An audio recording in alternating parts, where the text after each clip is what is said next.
Amazon के जंगल के बीचों बीच हवा में नमी छाई हुई थी। यह नमी हर पत्ते, हर शाखा और हर जीव के जीवन का हिस्सा बन चुकी थी। यहाँ की हवा में एक अजीब सी ताजगी थी जो कहीं और महसूस नहीं होती। सूरज की रोशनी पेड़ों की घनी छत से मुश्किल से गुजर पा रही थी, जैसे कि वह इस हरे भरे किले को भेदने की कोशिश कर रही हो। यह रोशनी जब जमीन पर पहुंचती तो एक जादुई माहौल बना देती, जिससे जमीन हमेशा अंधेरे में डूबी रहती थी। इस अंधेरे में भी जीवन की हलचल थी। छोटे छोटे जीव और कीड़े मकोड़े अपनी दुनिया में व्यस्त रहते थे। नदी पारे की एक टेढ़ी मेढ़ी रिबन की तरह इस हरे भरे गिरजाघर से होकर चुपचाप बहती थी। यह नदी जंगल की नसों की तरह थी, जो जीवन को हर कोने तक पहुंचाती थी। यह प्राचीन रहस्यों का क्षेत्र था, जहां जीवन अपने सबसे पुराने रूपों में फलता फूलता था। यहाँ की वनस्पतियां और जीव जंतु अनगिनत पीढ़ियों से इस जंगल का हिस्सा रहे हैं। गहरा और रहस्यमय पानी अपनी गहराई में अपार शक्ति और क्रूरता के जीवों को समेटे हुए था। इन गहराइयों में छिपे हुए शिकारी अपने शिकार की तलाश में रहते थे। यहाँ जीवन एक निरंतर संघर्ष था। शिकारी और शिकार के बीच एक नाजुक मैच। हर कदम पर खतरा था और हर पल में जीवन और मृत्यु का खेल चलता रहता था। और इन पानी पर राज करने वाले दिग्गजों से बेहतर इस संघर्ष को कोई नहीं समझता था। ये विशालकाय जीव अपने क्षेत्र के सच्चे शासक थे, जो अपनी ताकत और चतुराई से इस जंगल में जीवित रहते थे। एनाकोंडा मिथक और कहानियों का एक जीव पानी की सतह के नीचे डूबा हुआ था। इसकी विशाल मांसल कुंडलियां पेड़ के तनों जितनी मोटी गुप्त शक्ति से धड़क रही थीं। इसकी आंखें ठंडी और सरीसृप जैसी गंदे पानी की गहराई को देख रही थीं, हर छोटी सी हरकत के लिए सतर्क। यह एक शीर्ष शिकारी था, निर्विवाद प्रभुत्व का आदि। इसका आकार और ताकत बेजोड़ थी। इसकी दबाने की शक्ति बुरे सपनों की तरह। आज यह शिकार कर रहा था, एक ऐसी अतृप्त भूख से प्रेरित होकर जो केवल जंगल के एक सच्चे राजा के पास हो सकती है। चांदी की एक चमक ने एनाकोंडा का ध्यान खींचा। एक छोटी मछली सांप की आंख से मुश्किल से बड़ी पानी में तेजी से तैर गई। यह पिरान्हा थी। इसके शल्क पॉलिश की हुई धातु की तरह चमक रहे थे। इसके दांत छोटे खंजर जैसे। ऐसा लग रहा था जैसे यह अपनी हिम्मत से, इतनी ज्यादा ताकत के सामने अपनी निडरता से एनाकोंडा का मजाक उड़ा रही हो। एनाकोंडा, जो बड़े शिकार का आदी था, को भूख के बजाय मनोरंजन का एहसास हुआ। इतना छोटा जीव शीर्ष शिकारी के इतने करीब तैरने की हिम्मत कैसे करता है? यह लगभग हास्यास्पद था। एनाकोंडा ने छोटी मछली को सबक सिखाने का फैसला किया। एनाकोंडा को पता नहीं था कि अकेला पिरान्हा अकेला नहीं था।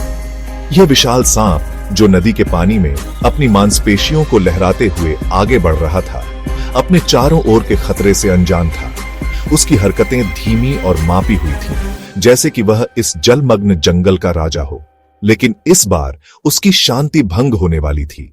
यह एक स्काउट था, एक ऐसी ताकत का अग्रदूत जो विशाल सांप की समझ से कहीं ज्यादा थी। पिरान्हा, जो अपने छोटे आकार के बावजूद एक घातक योद्धा था, अपने मिशन पर था। उसकी आंखें चमक रही थीं और उसकी हरकतें तेज और सटीक थीं।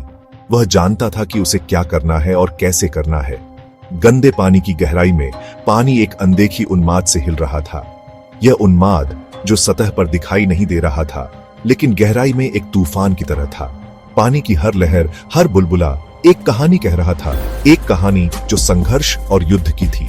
सैकड़ों आंखें ठंडी और निर्दयी एनाकोंडा की हरकत को देख रही थीं। ये आंखें, जो पानी के हर कोने से झांक रही थीं, एक सामूहिक चेतना का हिस्सा थीं। वे सब एक ही उद्देश्य से बंधी हुई थीं, हमला करने का सही समय चुनना। एक मौन संदेश धाराओं पर ले जाया गया, सभी में फैल गया, हथियार उठाने का आह्वान। यह संदेश, जो पानी की हर लहर के साथ यात्रा कर रहा था, एक युद्ध की घोषणा थी। हर मछली, हर जीव इस संदेश को समझ रहा था और अपनी तैयारी कर रहा था। अकेला पिरान्हा अपना मिशन पूरा करके अपने भाइयों के साथ फिर से जुड़ गया। उसके नुकीले दांत एक मौन गुर्राहट में दिखाई दे रहे थे। उसकी आंखों में एक चमक थी, एक संतोष की चमक। उसने अपना काम कर दिया था और अब वह अपने समूह के साथ था, तैयार और सतर्क। ऐसा लग रहा था जैसे नदी खुद भी आने वाले संघर्ष की प्रतीक्षा में अपनी सांस रोक रही हो। पानी की सतह जो अभी तक शांत थी, एक गहरे तनाव को छुपा रही थी। यह शांति जो तूफान से पहले की थी, एक भयानक संघर्ष की पूर्व सूचना दे रही थी। नदी अपने सभी रहस्यों के साथ इस युद्ध की गवाह बनने वाली थी।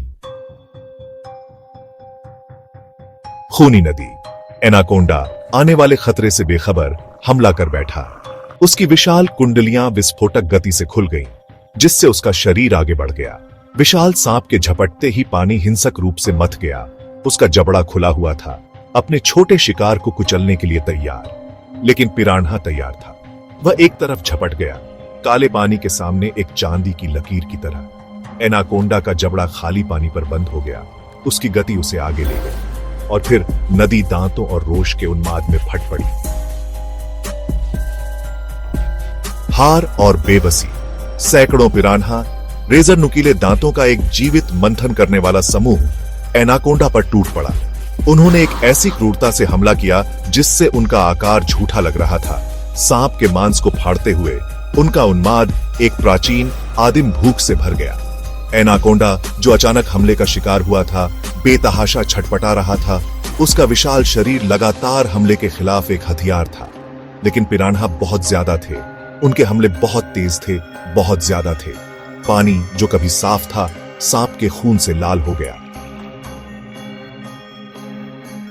घमंड की कीमत। दर्द तेज और चुभने वाला एनाकोंडा के शरीर में दौड़ गया। उसने ऐसी पीड़ा कभी नहीं जानी थी, इतनी ज्यादा आक्रामकता कभी नहीं देखी थी। उसके शल्क, जो कभी अभेद्य कवच थे, पिरान्हा के रेजर नुकीले दांतों से थोड़ी ही सुरक्षा प्रदान करते थे।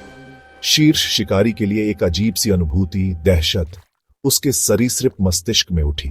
वह हार रहा था। उसकी अपार ताकत अपने हमलावरों की क्रूरता के आगे कोई मायने नहीं रखती थी। एनाकोंडा ने अपने जीवन में पहली बार डर को जाना। कुदरत का खौफनाक तमाशा। संघर्ष हालांकि भयंकर था, अंततः एकतरफा था। एनाकोंडा, जिसका शरीर घावों से भरा हुआ था, उसकी गति सुस्त थी, अब और नहीं लड़ सकता था। पिरान्हा, उनका उन्माद बुखार की गर्मी तक पहुंच गया। अपने अथक हमले को जारी रखा, हर काटने के साथ मांस के टुकड़े फाड़ दिए। कभी शक्तिशाली शिकारी, अब फटे हुए मांस और हड्डी का एक भयानक तमाशा धीरे धीरे सतह के नीचे डूब गया। लाल रंग का पानी अशुभ रूप से बुदबुदा रहा था, क्योंकि गिरे हुए विशालकाय से जीवन के अंतिम अवशेष निकल गए थे। एक नया राजा उभरता है। अमेज़न के घने जंगलों में, जहां हर कोने में जीवन और मृत्यु का खेल चलता है, एक नई कहानी लिखी जा रही थी। पिरान्हा अपनी भूख मिटाकर उतनी ही तेजी से तितर बितर हो गए जितनी तेजी से वे इकट्ठा हुए थे। उनकी तेजी और क्रूरता ने नदी के अन्य निवासियों को भयभीत कर दिया था, केवल कुछ बिखरी हुई हड्डियां छोड़कर। ये हड्डियां उस भयानक संघर्ष की गवाही दे रही थीं जो अभी अभी समाप्त हुआ था।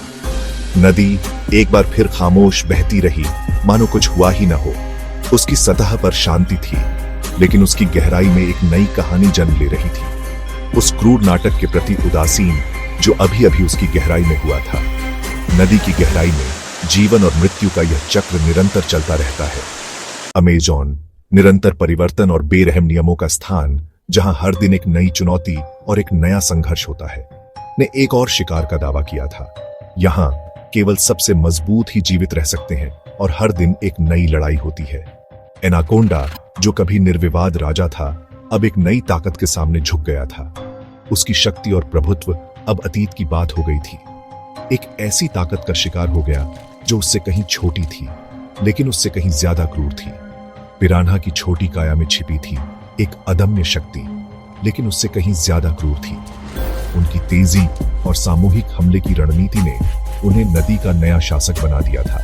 दांत और पंजे के इस दायरे में, जहां हर जीव अपने अस्तित्व के लिए लड़ता है, घमंड एक खतरनाक खेल था। यहां केवल सबसे चालाक और क्रूर ही जीवित रह सकते हैं। घमंड एक खतरनाक खेल था, और आज पिरान्हा ने खुद को नदी का असली मालिक साबित कर दिया था। उनकी क्रूरता और सामूहिक शक्ति ने उन्हें इस खतरनाक खेल का विजेता बना दिया था, और आज पिरान्हा ने खुद को नदी का असली मालिक साबित कर दिया था। अमेज़न की इस नदी में अब पिरान्हा का राज था, और उनकी क्रूरता ने उन्हें इस जंगल का नया राजा बना दिया था।